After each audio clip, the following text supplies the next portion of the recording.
Ooh, would you look who's back? Well, in the car's defense, it didn't really go anywhere. I have just been one lazy ass mother.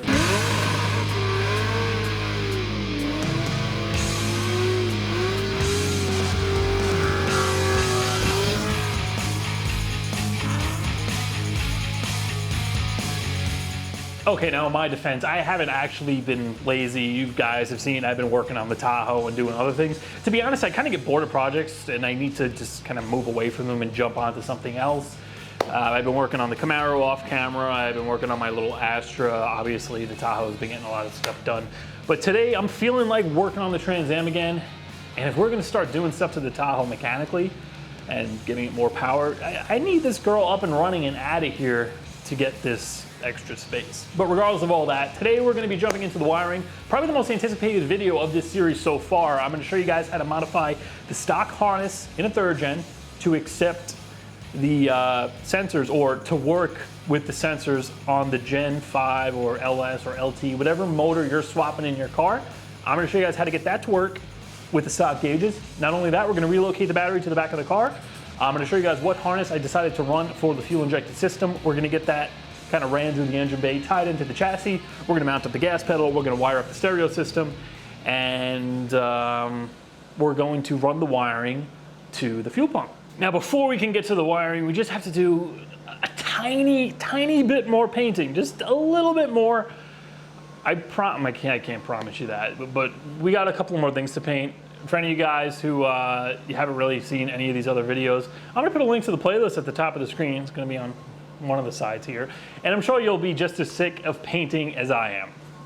But yeah, before we could get to the wiring, we need to kind of reinstall the steering column, all those brackets that go around it, because I need a place to mount the gas pedal up. So before I just throw this stuff back in, you know, it's looking really crusty, really rusty, and I'm just going to clean all these brackets up, give them a nice coat of rust reforming paint, and we're just going to swap out the plastic bushing in here.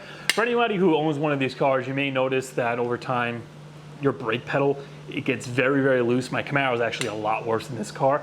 So while we have this out, we're just going to change the bushings up here, and we'll get this thing painted up back in the car. Then we'll jump onto the wiring.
right, yep, I got carried away. Okay, I got another case of while I'm in here, and I basically changed everything in the steering column. I cleaned it up, gave it a coat of paint, pulled the wheel off, changed the turn signal switch and the stalk here. The stalk, all the lettering was just wiped away, so I figured, you know, why not change it out? I do have to get a hazard switch. You guys probably know I reused the old crusty one that you can't read the lettering on. That's in the mail. Turn signal switch is an AC Delco part. As these cars get older, you may notice that the signals, they get a little kind of rubbery or spongy, and you really got to kind of press on them to get them to stick down. So, you know, this is part of the original switch in this car anyway. Figured it's a good idea to change it. Wiper functions, all that's moving like it's supposed to. Only two things I didn't change were the ignition switch down here, which I probably should have, with, you know, the interlock, and the high beam switch. High beam doesn't get used that much. The interlock down here seems to be working fine, but I'm gonna link this stuff down below. Keep in mind, if your car doesn't have cruise control, this one does, you're gonna have to get a different switch, or I mean, I guess you could use this. I'm not sure if it's gonna interchange or not. Worst case, you might have some functions that aren't gonna do anything. And yeah, steering wheel. Got this off of eBay. Best used one I could find. Well, the cheapest used one I could find. One day, we'll put a nice new leather wheel in this thing, but for now, this is a hell of a lot better than the old one. And as you can see, turn signals function as they should. So let's go ahead and get this thing back in the car. Then we're gonna pop the gas pedal in. We'll get the gas pedal mounted up. Then, yeah, finally time for wiring. Alrighty, let's grab my mullet here.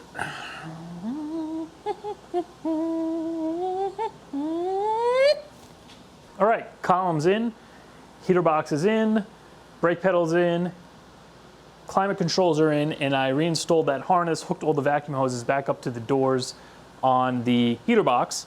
Link to that video when I pulled all that out, right at the top of the screen if you want to check it out. So like pretty much any old car, this thing used to use a throttle cable. Basically, you got a cable attached to the throttle body where the carburetor goes through the firewall, connects to your gas pedal moves, pulls the cable, moves the throttle.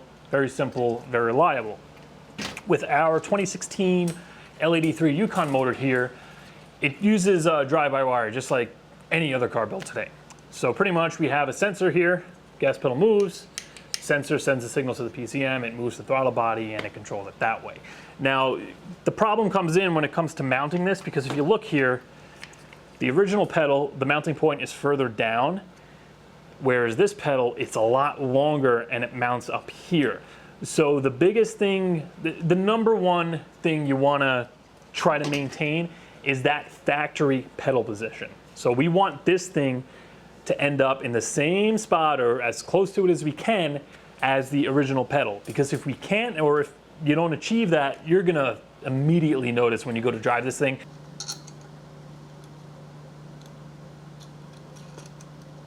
So that's gonna be our little standoff. We're gonna slide this top one through the existing stud, put a nut on it. This is just gonna sit against the firewall, and I'm gonna weld it in place. A little bit of a barrier for the slag.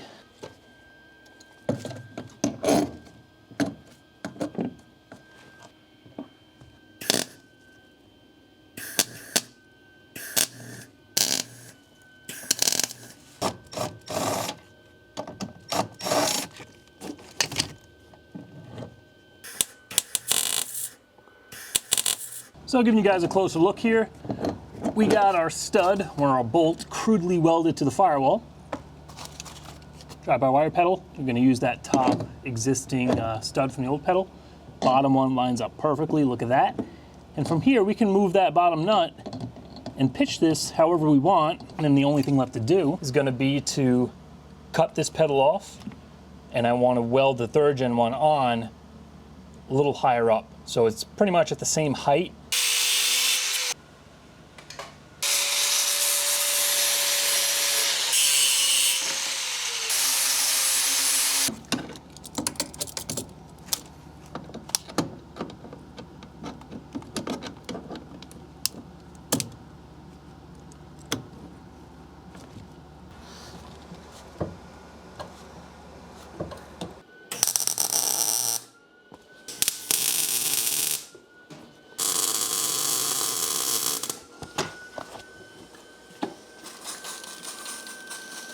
All right, mounted up, full throttle.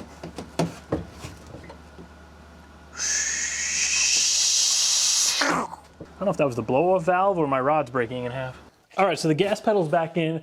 I went ahead and put the dashboard back in off camera. I got everything wired up, the shifter's back in. I put the dash harness bulkhead back on the Firewall. That's what's going to accept our C100 harness, you know, the harness by the brake booster that we're gonna use for the gauges. I'm gonna get to that a little later on, but right now it is time to talk about the engine harness, the fuel injection harness that is going to be controlling our Yukon's L83. Now, a lot of you guys are going to be surprised, but I am not installing a Holley system in this car. I have nothing against it. I have it in my Camaro. I love it. For that car, it works. It does everything I need it to do. But for the Trans Am here, I decided to go a different route. I'm going back to my roots, and I'm installing a harness from PSI Conversion. Now, anybody who's been with the channel since the beginning, you know the PSI Conversion harness is the one I used on my first LS swap on my Camaro, and literally the first LS swap I ever did. At the time, it was the most inexpensive harness I could find. It was the cleanest. It came pre-loomed. It's about half the price of a painless wiring harness, which did not come with loom on it. And it worked perfectly. Just a few connections, car started right up. Very simple to wire up, very simple to install. And that's one of the reasons why I'm putting it in the Trans Am here, along with basically cost and my end goals for the car. So when it came to cost, a Holley system was gonna cost me around $2,200 for the Gen 5 L83 here, and that's just for 4L60E and 4L80E transmission control. As of shooting this video, they do not have support for a 6L80E transmission, which is exactly what I'm installing in the Trans Am. So to get that to work, I would have to pay the $2,200 for the Holley PCM and harness, and then go out and spend an extra $800 or so for an aftermarket transmission controller, which I was not going to do.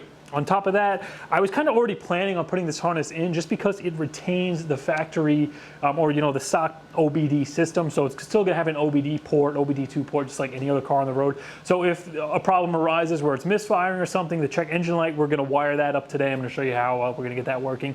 It's gonna throw a code. You could plug a scanner in. It's gonna tell you, hey, Matt, this is misfiring, this is lean, whatever, and you can easily diagnose it. And that's exactly what I want in this kind of sleeper, more of a touring kind of car that I am building with this thing, because, you know, the Camaro is kind of an all-out race car. This, I want to keep the interior stock, keep it comfortable, be able to take it on road trips and not have any issues, and keep it as easy as possible to diagnose.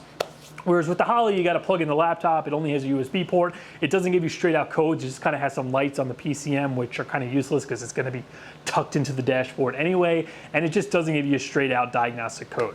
So those are pretty much my reasons for going with the stock PCM and the harness from PSI. I already went ahead and shipped them out the transmission controller. This came out of the 6L80E that we're putting in the car, as well as the PCM. So they got these all flash synced up. And if you are doing a swap and you are interested in this harness, you can mail them your PCM. They'll delete VATs for you. They'll get everything set up, delete any check engine codes that you're not gonna need, rear O2 sensors, all that good stuff, like they already did for me. They'll send you the PCM back, you plug it in, your car will fire right up. So the last step before wiring everything up, I need to get the battery back in the car. Now I am going to be relocating it to the trunk area. I'm using this BMR suspension battery relocation kit specific for these Firebirds and Camaros. And that's just going to put the battery right back here where the spare tire used to be. From there, I'm going to run the wire off to a circuit breaker, throw that out the front of the car through the Firewall. I got a little bulkhead I'm going to be using, and then I'm going to hook it up to a power distribution center so I can hook up my alternator, my starter, any accessories from there.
All right, so the battery's all hooked up, wires are routed, tied down.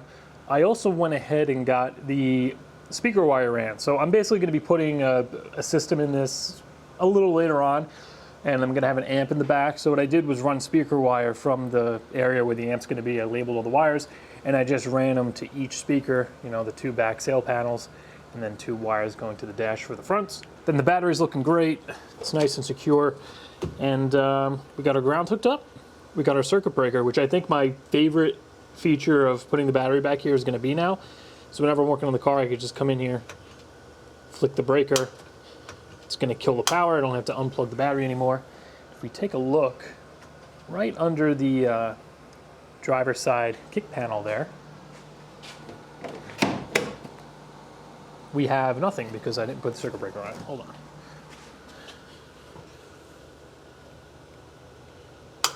Boom, we got power back. I checked for voltage, we're looking good. And the funny thing is, it just so happened that this fits perfectly here, even with the box in, and I still can take the cover off to get in there. So that's absolutely perfect. It's out of the way of any heat. I didn't want to run it out through the bottom by the exhaust or anything. It's tied up, out of the way. Not going to chafe on anything. Next thing we need to do is break into the engine harness and make our hole for where it's going to pass into the car. So with the harness laid out here, I'm just going to run through it real quick and show you the different sections.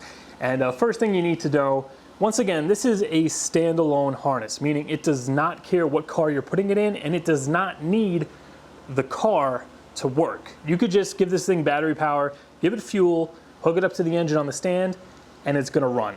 So with that being said, let's kind of just go through everything, and I'll show you all of our connections. Well, first of all, you can see we have 2 different sections. This is going to be our under dash section. This is going to be the engine bay section. This has all of the stuff for you know, the engine, the sensors, the coils, the crank cam sensors. We have our transmission connector right here, as well as our power sources, or where we're going to get power for the harness. So our power connection going to the starter right here, that's going to go over to the starter motor, and then we're going to have 2 grounds. One's going to go to each head, 1, 2. The dash section is going to be separated with this 2-inch grommet, and you are going to need a 2-inch hole saw to make that hole and get this to sit correctly. And the way this is going to basically be installed is we're going to put everything on the interior, and we're going to fish all that stuff out the hole into the bay, and then get the grommet to seat. And if we come over to the interior stuff here, obviously we have our PCM connectors. We have our fuse box, which is going to house all the fuses for the harness. We have our OBD connector, our drive-by-wire connector for the gas pedal, and lastly, these are the little input and output wires that have to be connected to, like, say, the brake light switch for the torque converter to disengage and stuff like that. But yeah, our main power sources are going to be from the engine bay through those 2 starter wires. Our main grounds are right there, head to head. And I think this wire here gets like ignition voltage from inside the car. And that's it. That's all it needs. You hook the fuel pump up, and the engine's going to run. It has nothing to do with the existing wiring that's in the car right now. And with that being said, the car also needs its own wiring harness so it can continue to operate all the functions it had from the factory. So your wiper blades, your gauges, your horn, your headlights, turn signals, high beams, all the stuff inside the car, the blower motor, anything that gets power, the radio, all that's going to be independent of the engine harness. Once again, that thing does not care about the car. It'll run wherever the hell you throw it. The car needs its own harness to maintain all the original functions. And luckily for us, this is relatively simple because all this stuff is split up into pretty much 2 different harnesses. So coming over here, we have our C100 harness that's coming out by the brake booster. This is going to house all of our wires that go to the engine for the gauges. It has the harness that goes to the headlights, the high beams, the turn signals, the horn, the wiper motor, the washer sprayer, all those you know, original accessories with the car is going to be powered through this harness. It also has the 2 main battery lugs that are going to connect to the starter, and that's going to supply all that stuff with power, as well as the ignition switch. So the process of cranking the engine over is going to be physically done through this original harness. You turn the key on, the engine harness is going to see ignition power, so the computer and everything is going to boot up. But the actual physical cranking of the starter, it's going to go through the starter wires coming out of this harness. But yeah, make sure you keep this harness, disconnect it from the engine. Don't cut anything because a lot of it is going to be reused. And when it comes to disconnecting this, you are gonna find one spot where the harnesses meet. So our air conditioning harness here that runs into the Firewall, that goes to our AC controls, comes out, goes to the blow motor resistor, the blow motor itself, and it has the vacuum hose that's gonna operate all the dash vents. That is tied into our C100 through these two connectors. So all you're gonna do is disconnect them. This section here is all gonna unplug. Now you're gonna see our C100 is independent of our air conditioning harness, and that could be put aside and saved for when it's time to get the gauges and everything wired up. And yeah, we are gonna go through and clean this up in a little bit, but that's the basic gist of saving that harness, disconnecting it from the air conditioning side.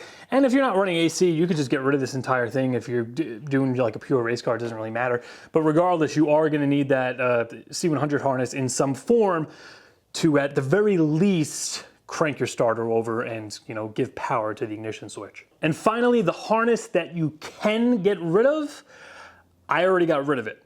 Now, my car was originally carbureted, but whether you have a carbureted car, a tune port, a throttle body injected, a multi-port fuel injection, you're gonna have an engine wiring harness coming right out through this hole by the fender.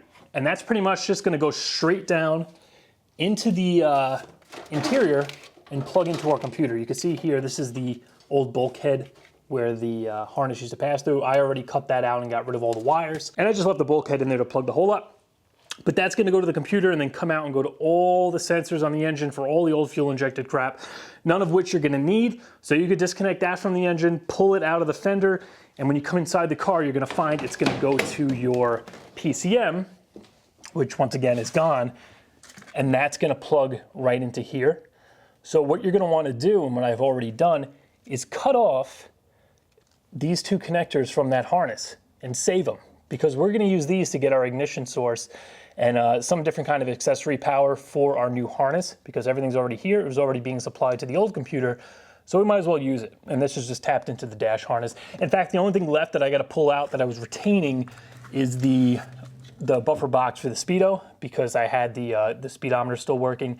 And this I'm gonna cut out because it's not gonna be used. Speed's gonna be done through the new stuff. But you could decide if you wanna leave this in here, cut it out, weld it. I just cut the wires flush and leave the plug there, because in my Camaro, I use that to run my intercooler hoses, and it's probably gonna be the same hole I used to do that in this car. But with all that pretty much explained, any of you guys who have a question, please leave a comment down below. I'll be happy to answer it and try to clear anything up for you.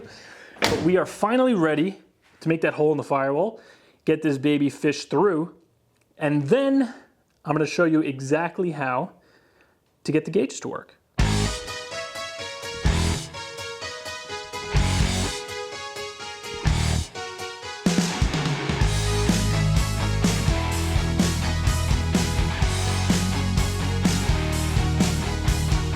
As random as this is, it appears I installed the battery incorrectly.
All right, so like 95% of the engine wiring is done. I got it fished through the Firewall.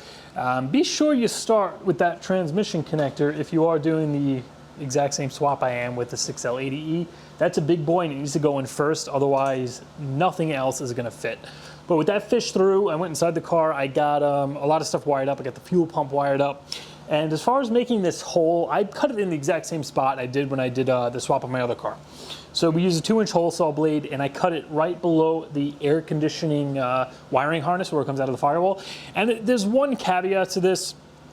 Being you are going to lose one of the mounting holes for the heater box on the inside of the car. Now there's another one just a couple of inches to the side and above it, so this really doesn't matter. And like I said, this is on my other car, never had a problem with it, and it does put the harness in pretty much the perfect place in my opinion, because it's right behind the passenger side head, kind of in the center of the car. It's away from the exhaust, and it allows for the harness to come right up behind the center of the intake and go where it needs to go without having to like cross over a manifold or see a lot of like sloppy harness that you don't need to see. But with this done, let's hop inside the car. I'm going to show you exactly what I got wired up. We're going to make our final connection. And in case you want to put it in the same spot, that's the piece I cut out. That's the threaded spot where the heater box would have screwed into. So you could just line your hole saw bit up with that on the Firewall. And then that's the piece on the inside. All I did was come in and kind of clean up this hole, make it a little bit bigger on the inside of the car, like cut the plastic away so we have enough room to make sure the grommet seals.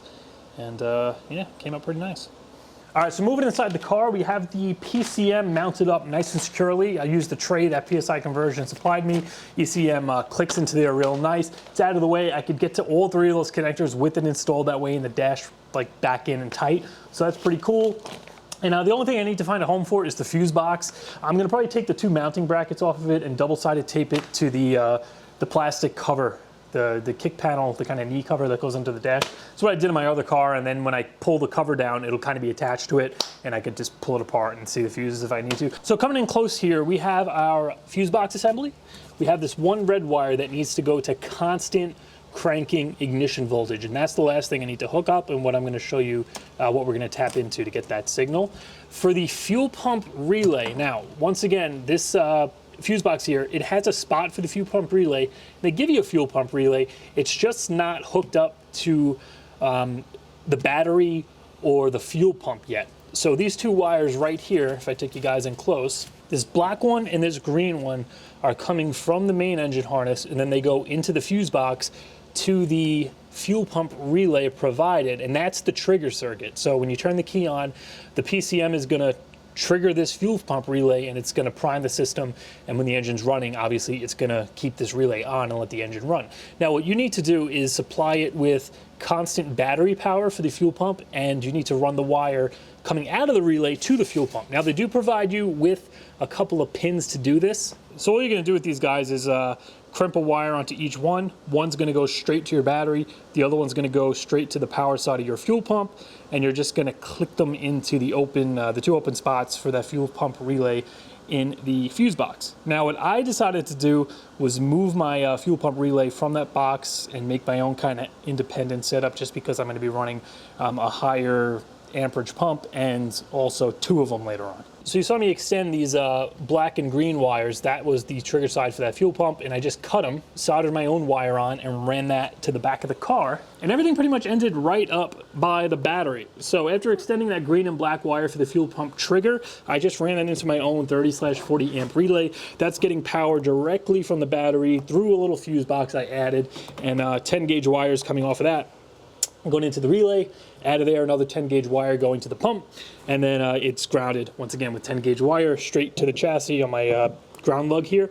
Now I did go ahead and add a second fuel pump relay. We are going to need a second pump when I do add a power. I want to get 1,000 out of this, that's what I said. So yeah, we're going to need at least 2 pumps for that, and I figured why not wire it in now. The only thing I didn't do is connect it to the trigger side of the PCM yet, so the second relay is just going to sit dormant for a while, because the initial startup and driving of this thing, at least for a while, we're going to be doing a lot of testing with just the engine, nothing done to it, no upgrades. I want to see the performance with that and the transmission over the stock stuff before we go boosting it. But the relay's here ready to go, and I do decide to do that, and all that's left is to go up front and make that final connection into the Thirdgen harness. Now the instructions do specifically say ignition feed relay center, that red wire. 12 volt fused switched power, key on, and cranking. So what this is gonna do is give us power to our little relay center. Now, like I said before, when you pull that engine harness out, which mine is already long gone, you wanna save these two pigtails because this is the spot where the computer plugged into the dash harness. And by keeping them, you got all these little pigtails where you could come in and probe to get the power you're gonna need. On top of that, I do have wiring diagrams, and I'm gonna link the site that I use down below because you're definitely gonna want them. Depending on your year, a lot of stuff could be different. But if we take a closer look at these wires here, I'm gonna keep the key off for now. I'm gonna come right into this pink wire with the black stripe. I'm gonna attach my lead to it. As you can see, we have pretty much no voltage. Let's go ahead and turn the key on. All right, we got battery voltage, and then cranking. Battery voltage. So that's the guy we want, and that's the guy that I'm gonna connect this red wire to. Now, even though that pink and black wire does what we need it to do, we need to back it up and double check with the wiring diagram, because that's the wiring for the old harness, that goes into the dash, and it goes to the original fuse box, which used to go to the old engine harness. So we want to make sure that that circuit isn't going to be overloaded or going to do other things when we least expect it. Say we turn the wiper blades on and it cuts power to that wire for some reason, or you hit the brake and it cuts power to that wire, then your whole car is going to shut off. So I did just that. I went online and I pulled up this pin out for that connector. That is referred to the C207 connector. And if we go right here, pin F is the engine ECM fuse, pink/black. So we know for a fact that's going back to the original fuse box. It is fused, and it was for the original ECM power, and that's why it has cranking voltage when we crank it. And obviously nothing else is going to be using it because we ripped that computer and harness out. So we're perfectly good to connect our red wire to that. So as I make this last connection, little footnote, if I didn't just make it obvious, just because my car has the ECM, the old ECM being powered by black and pink, doesn't mean all years are going to be. You got to go on to Austin Thirdgen, scroll down to the bottom. It's going to have the C207 pinouts. I used the one for 85, and then I just double check these wires and everything lined up, even though this car is an 86. So even if they don't have your exact year, usually just go like a year before and compare it and see exactly what it does to make sure you get a nice safe connection and you're not going to run into any issues. All right, so I got the last connection made. Unfortunately, with the canvas system, no TCM, no engine sensors hooked up, it's not gonna let us, prime the pump to see if the relays and everything are working. I'm confident I got it all hooked up correctly. This harness I've worked with before, it's super easy, even on the new Gen 5 stuff. So with that being said, there's pretty much one thing left to do. So getting the stock gauges to work with this thing, it's not hard whatsoever. In fact, all the wiring is already there, and all we're gonna reuse are the existing sensors that went with the gauges. So pretty much the gauge wiring is going through that C100 harness that comes out of the brake booster and goes to the engine. There's wiring there that goes to the oil pressure sender, just one wire, the sender gets grounded through the block. There's another green wire that goes to the coolant pressure sender, the coolant temperature sender, that gets screwed into the block, gets grounded through there. And that's basically it. And to do that, I got a couple of parts from ICT Billet. Pretty much, we're gonna use this little guy here. It's a little adapter. It's gonna screw into the side of the block here where I pulled off the vacuum pump. These engines use displacement on demand where they'll like kick down the cylinders when you're on the highway and running 4-cylinder mode. So they have a vacuum pump on here to maintain, engine vacuum so the brakes and everything work correctly. So we're not gonna need that because I'm getting rid of the DOD and it's gonna run 8 cylinders all the time. So that vacuum pump's gone. And then we have an extra oil port there. So all we're gonna do is screw this adapter into the block. I really don't know if I'm in the right hole or not. That's what he said. For demonstration purposes, well, if it is that hole, I gotta cut the motor mount plate down. But yeah, just like that, we're gonna screw the 80 sender into our new block. That's gonna run to the existing wire in the C100 harness, the harness that contains all the wiring for the lights and the blower motor and all that stuff that isn't getting ripped out. That's gonna go straight inside, right to the gauge like it did. It's gonna be accurate because this is the sender that would have went with these gauges on the 80s block.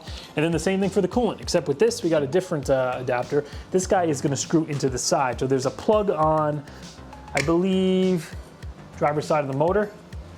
And we're just gonna remove that This baby is gonna screw right into the block. We have our 3rd gen 1-wire 80s coolant pressure sensor for a small block Chevy, made for these gauges. It is now broken. I'm gonna screw it in there. That is that. Boom, we have oil, we have coolant. And then that's gonna just leave us with 4 more gauges to deal with. So with the oil and the coolant going through the existing wiring from the C100 harness, we're gonna move over to battery and gas. And luckily we don't have to do anything. The battery sensor is gonna get the signal for the voltage through the cluster, so that's already there, don't have to touch anything.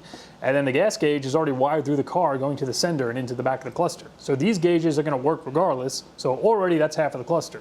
Now, the 2 probably most important ones are the ones that at least a lot of people want to get working. It's gonna be your speed and your tack. Now, depending on what swap you're doing, if you're doing an LT Gen 5 swap like I am, you got to get a little dongle that's going to plug into the OBD port to get these babies to work. Unfortunately, with the CAN-bit system, there isn't just an output wire from the PCM like any of you LS guys are going to have. So if you get a PSI harness for like a Gen 3, like a 6.0 or a 5.3, anything that's not, you know, a Gen 5 LT, and I don't know, I think the Gen 4 stock stuff might be CAN-bit too. Somebody please chime in, but yeah. So when I swapped my Camaro, for example, that PSI harness had 1 wire that came out of the PCM that was just for speed. So all I did was take that wire from the PCM, ran it into the back of the cluster to the speedometer gauge. Same for the tack. There was 1 tack wire that comes out, ran it into the back to the tack, and that was it. But as for where you're gonna be tapping into on here, that's where this little diagram comes in.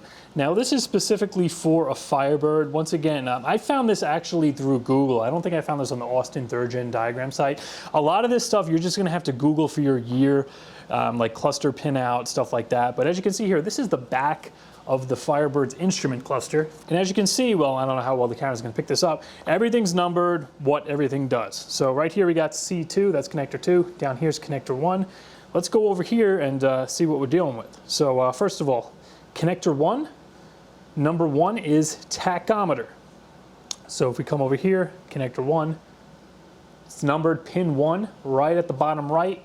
That's going to be where we're going to want to plug that tachometer wire into that's coming out of the PCM. This is pin 1 right on the end here.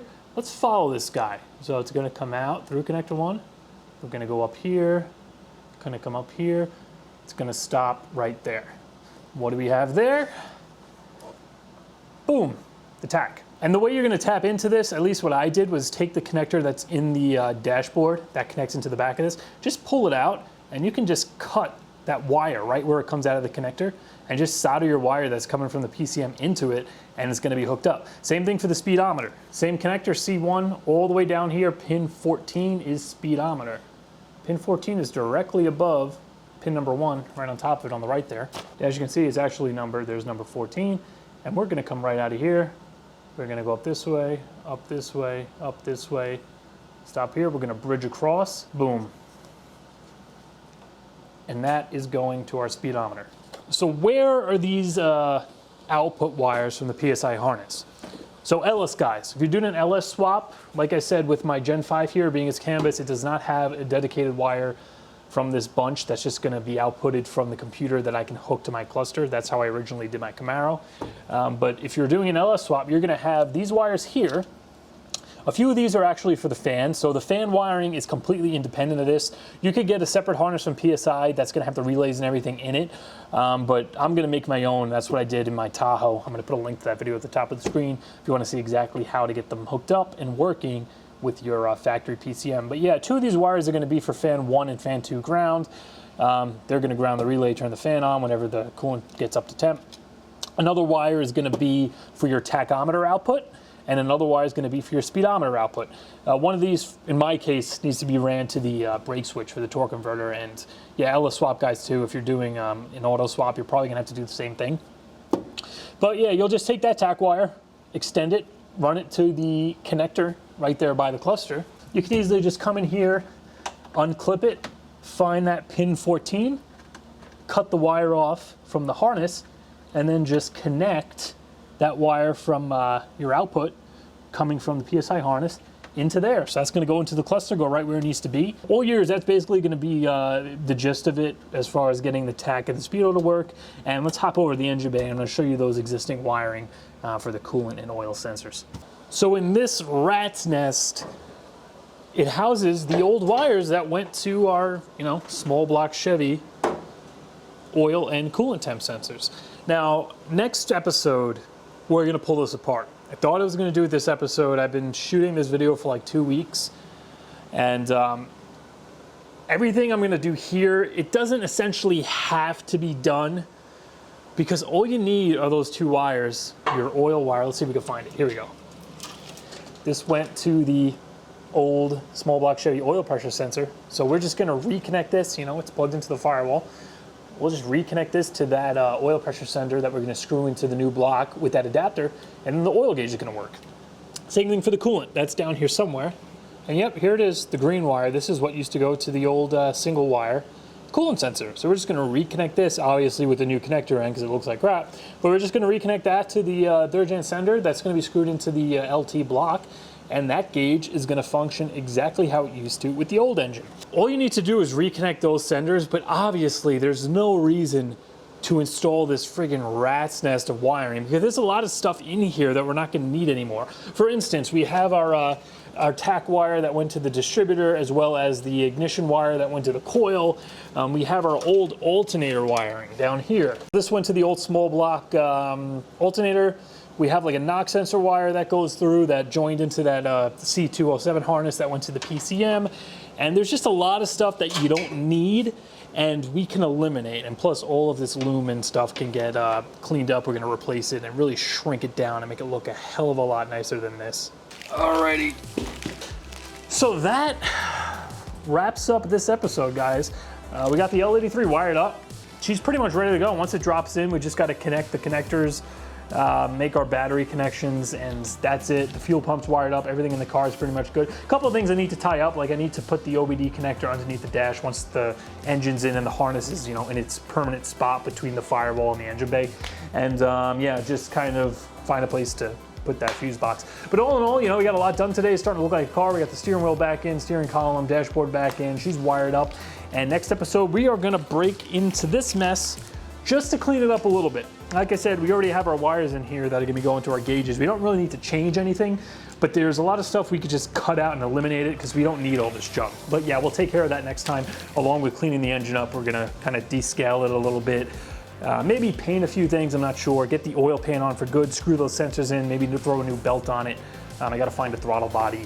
And from there, she'll be ready to go in as soon as I rebuild the transmission. If you have any other questions regarding the gauges or anything, just leave a comment down below and I'll answer it. But hopefully I was able to kind of lay everything out and make it as clear and easy as I can. And if by chance I missed something, if you leave a comment, I'll tackle it in the next video. But I hope you guys enjoyed it, and I'll see you next time. I may or may not have forgotten about the check engine light. So next episode, we're gonna wire it up, but just a quick little rundown. Check engine light is gonna be going through pin 13 on connector 2, which is up top. Power is gonna come out, go over to our check engine light bulb, and then the PSI harness, it's gonna have a wire in that little bunch of under dash wires, as you can see here in the instructions. That's gonna be check engine light. So all we're gonna do is run that brown and white wire from that little bunch of wires under the dash over to the ground side of the check engine light, and that's gonna function just like any other modern car. It's gonna come on when you prime the key and come up if there's a code.